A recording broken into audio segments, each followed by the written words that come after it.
All right. Well, now I am joined by the Pro Football Hall of Famer, the NFL's all-time leading rusher, all-time leader in touchdowns. So many great things in rushing attempts. But now we're all going to be rushing to Emmitt's Las Vegas to try this great American cuisine. We got everything from steak, sushi, seafood, a little bit of everything.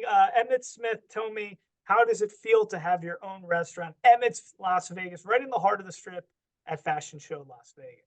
You know, I was telling someone, because that question is oftentimes asked, and I was telling them it's kind of like being drafted, or draft day, I should say. When you get drafted by the team that selects you, you're all excited, family members excited.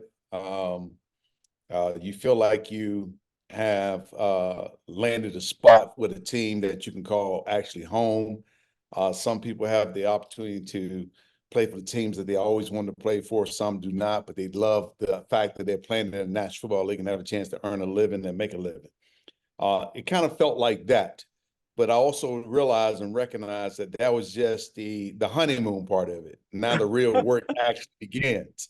The work actually begins because now we have to develop this consistency to turn it into a long-term career. And so that's where we're at. So yes, there's different stages in everything that we do. Opening is the first stage of the excitement, the longevity of the restaurant, the consistency of the restaurants, the happiness of the patrons. All those things is what we're looking to do, is earn the right to continue to serve people on a regular basis. But I think it mirrors so much of who you are as a person and your career, because let's talk about this. You sustained an incredible career for 15 years. After football, everything you put your heart and energy and effort into was always a success. You started working with Roger Staubach, Right. who guys like that didn't make the money these guys make nowadays. So he became a successful entrepreneur. You partnered with him, even Dancing with the Stars you won. So everything you do, you put out a great effort. But I think 1990, when you're drafted, it is a good analogy to the NFL draft. Cowboys traded up with the Steelers to come get you at 17th overall. But yes, then you got to keep the party doesn't just, it starts that night, but then you got to keep it going. So Right. how do you take your lessons from the NFL and apply that to becoming a restaurateur? First of all, I would say that everything I have touched has not always worked out. Let's begin with that. Okay. But keeping with the theme of continuing to strive for perfection, continue to strive to be the best version of yourself is what I've always tried to do, is what I tell people oftentimes, and what I learned through sports, that yes, you may have a 15-year career, but your life is not over. There's life beyond the game of football, and what you choose to do with it and how you choose to exercise those milestones or things that you've learned from the game is up to the individual. And this is just happened to be an extension of what I've been doing thus far. We're still in the real estate space. We got a great location right outside of Fashion Show Mall. And most importantly, even though the brand on the door is Emmitt, like I said, it goes to developing the complete team aspect of what it takes to and what's required to run a restaurant and to execute against the game plan daily to earn the right to do business and feed people that really wants to be fed by quality food and great experience.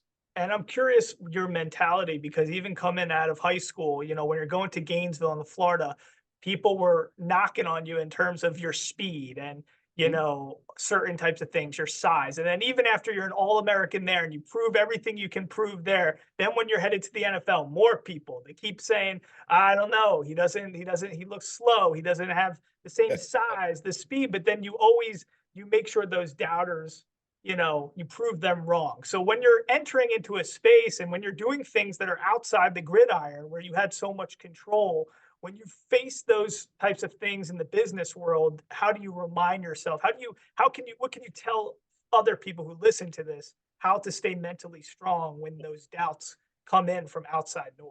That's where I insert some of the things that I learned, the things that we're talking about right now, in terms of dealing with naysayers.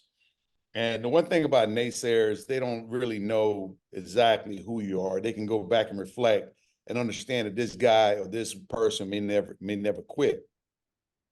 But the reality of the fact is to earn the respect of your peers, whether it's as a restaurateur or to earn the respect as your peers, whether you are the chef or the shoe chef at Emmitt's, or you are a hostess at the stand, or whatever it may be. The best way you can earn that is to establish your restaurant as the premier restaurant to go to. Like I said, all the fanfare was great. All of that's awesome. But once that dies down, it's like a wedding. And once it dies down, the real work begins. And so, and that's where we're at. We at that early stage where people are trying to figure out what is this all about. We want to make sure that everything that we have in the restaurant is quality, but also the visibility that the restaurant needs to have so people can recognize where we are. We need to continue to modify and change and make adjustments, not only to the menu, but also in and making sure that we advertising in the right spots and we're reaching out to the right patrons, because we are here in Las Vegas. And there's people around Las Vegas, multi-millions of people around Las Vegas, probably haven't been down to Emmitt's. We want to reach them as well, because we know very much that Vegas is a transit-oriented city. That people come here for sports and entertainment all the way around, and quality food, and convention centers and everything else. Business is done right here in Vegas. And so we want to attract not only the transit and the business community, but also the local community itself. We want them to come down out of the mountains and come down and have dinner at Emmitt's and be a destination spot for as many people as we possibly can. Because, hey, like you said, Dance with the Stars, the Dallas Cowboys, the University of Florida, and all these kind of things, that's part of my brand. Right. And when people are looking for me, I want them to find me in one quality restaurant, one quality location, a beautiful restaurant, and the food is excellent. And if you want to get outside of these casino hotels and everything else to come down, that's one way to do it. I love let's talk about this food because I'm excited to take my lady there next week. I'm actually taking her. And the thing is, it's like when you say Emmett's, that's just already got a fancy ring to it. That sounds like the good restaurant that you take your lady to out at night. So when I was doing some research, when I saw this tomahawk steak, I mean, break down some of the highlights of this menu because this tomahawk steak, that looks, I could use one of those right now. Hey, that tomahawk steak is amazing. It really is amazing. And when you see the big tomahawk with the big bone coming out, and you see the brand over there that says Emmitt on the side, the meat is quality and it is cooked to perfection. And for me, I like mine medium rare.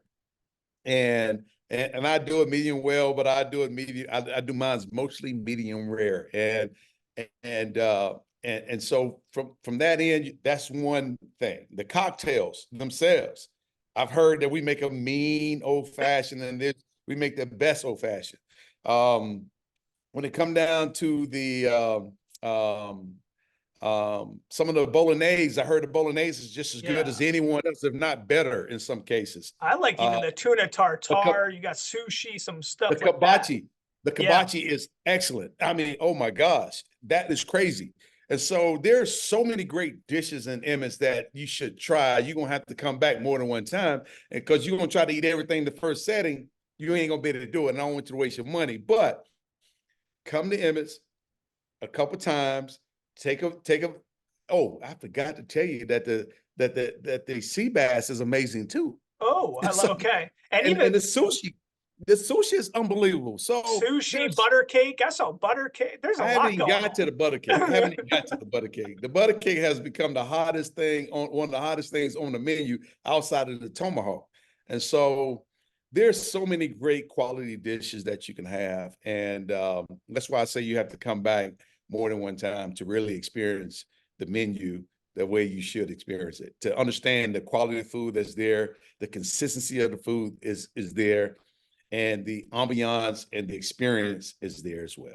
All right, I love it. Now let's talk some football. So obviously, this NFL offseason was pretty crazy. I mean, amount of movement from the running backs in just free agency, craziness. DeAndre Swift goes to the Bears, Saquon goes to the Eagles, Tony Pollard goes to the Titans, Derrick Henry goes to the Ravens, Aaron Jones goes to the Vikings, Josh Jacobs goes to Green Bay. I mean, so much movement all around, right? Right, When right. you saw and took all that in, which signing did you think was just wow? This really seemed like an amazing fit, and that guy is going to do incredible stuff in that new place. I think that Derrick Henry going to the Baltimore Ravens was one of the biggest moves that landed in the right spot. Um, I mean, because he's going to command attention, and which when you look at the quarterback position and the running back position with Derrick Henry back there, you actually have two running backs back there. One of them just happen to be playing quarterback. So I think Baltimore had a great addition when they picked up Derrick Henry. Okay. And then when we're talking about the Cowboys, it's interesting moving off Zeke. Tony Pollard was the second in line there, right? And he looked really good when he didn't have to have the main job, right? And then when he got the main job, he didn't look like the same Tony Pollard we knew. You had some experience with that 15 years, 13 years with the Cowboys. And then, you were getting a little older. They're like, we want to go a different direction. And you proved them wrong again going to Arizona. And you had a great showing there with the Cardinals still as a really productive running back. So tell me a little bit about what that feels like as a running back when you see, the Titans move off a guy like Derrick Henry, the Giants move off a guy like Saquon, where they really didn't give him the ball too much. Right. When you see situations like that and, teams and organizations not really moving off of a guy who did really good work for you, what is that going through the minds of those players when that's happened? Well, in my opinion, when I look at Derrick Henry's situation, and I look at Saquon Barkley's situation, including Tony Pollard's situation, at least Derrick Henry got the ball pretty efficiently. And there was no doubt who was going to get the ball when Derrick Henry was back there. I think the problem that I see with the Titans is they shipped out the wrong guy, and they invested in the wrong quarterback. Derrick Henry was never your problem, period. And that right there bugs me. With Saquon Barkley, they shipped off the wrong guy. They invested in the wrong guy. Right. Daniel Jones is not your quarterback of the future, in my opinion. When I think about the Dallas Cowboys, there is no way. I mean, when you talk about Tony Pollard, here's Tony Pollard's situation. Sure, his numbers are not what they were last year or the year before when Zeke was there. No, because he was the number 2 guy. What people don't understand and what people don't respect is what's required to be in that number 1 seat. And I think Tony Pollard produced last year and produced to the best of his ability, considering that they didn't load him up the ball like they should have, instead of throwing the ball all over the field. Right. That's the problem with the Dallas Cowboys. They're not committed to nothing but throwing the ball, and they committed to the quarterback position. They did it with Tony Romo, and now doing it with Dak Prescott. And at the end of the day, neither one of those guys are 40 passing attempt quarterbacks. Right. They're great, efficient quarterbacks. And if you want to call them game managers, call them game managers, because game managers can get to the Super Bowl and game managers can get there with a complete offense. And so Tony Pollard was cursed by having such a great season behind Zeke Elliott. The problem is when you become the number 1 guy, everybody on the defense is gearing up to stop the number 1 guy. And right. surely, definitely, the only thing that's going to hurt is just that's not going to be at 5 yards per carry. It's going to be at 4-point-something yards per carry. And if that makes you look bad, shame on everyone else for not recognizing the difficulties of the number 1 position. He was there for the whole entire season. Period. The best ability is availability. He was available, and you did not utilize him in the way that he should have been utilized. Shame on you, Dallas Cowboys. Wow. Very interesting stuff. Last question for you. If you were given advice to any of these guys going into new situations or drafts coming up, rookie running backs coming into the league. It seems like what you're saying, a lot of success in the NFL is not only just predicated on personal development and having the right attitude and ability, but also circumstantial, and Yes. how you fall in line in terms of play calling, O line, all those types of things. So, what kind of advice would you give to somebody who wants to maximize their ability, but they also aren't in control of their destiny? It's a tough situation to be in. And Only you're the thing I guy can, who you have the best stats to prove it. So tell only us thing I what can we say, know. only thing I can say to any player coming out in today's football is, one, get yourself physically and mentally and emotionally ready to play the game full throttle, and be as great as you can possibly be during your tenure wherever you are. But understand this, the NFL stands for not for long. It's a true business. They're not loyal to you. So why should you be loyal to them? Be the best version of yourself, hit the free agency market, and find out and go to the place where you want to go, or stay where you want to stay. Because if they want you there, they would do everything to keep you there. They're doing everything to keep Daniel Jones, but they shipping all Saquon Barkley. It just doesn't match up. Kirk Cousins can move around and make over $300 million and not win anything, win a few games, but yet he still has a key position. Russell Wilson, who was a Super Bowl champion quarterback, goes to Denver and they run him out of town. And nobody says nothing about that. I mean, period. And poor Justin Fields. Poor Justin Fields. They don't even develop him, don't even give him the tools to even be successful. And they run him out. Thank goodness for a guy like Mike Tomlin. Thank goodness for a guy like Mike Tomlin, because here he is giving these two guys an opportunity to, and I know Pittsburgh is committed to doing the right thing, because they always generally do the right thing. Not really too many disgruntled players come out of Pittsburgh except for Antonio Brown. And he's a little crazy. I'm not even going to go that far, but that's why I say except for Antonio Brown. So Pittsburgh, understand, when you go to Pittsburgh, you know what you're getting. Right. You're getting a hard-nosed coach that's committed to excellence, that's demanding excellence, and you're going to play hard-nosed football for 4 quarters. And therefore, you got to be ready. You know what Period. I And ain't think nothing soft about it. Ain't nothing soft about it. Neither. Emmitt's Vegas at Fashion Show Las Vegas is it's a lot like the Pittsburgh Steelers. You know what you're going to get. You're going to get some delicious food. You're going to get some of that butter cake, some tomahawk. Listen, if your lady wants the fish is there for her too, right? You got everything. She wants sushi, is there for her too. She wants good drinks, is there for her too. She wants the sweet tooth, the butter cake is waiting on you, darling. Okay. When I go next week and I take my lady, I'm gonna say I know Emmitt Smith. I gotta play the cool card.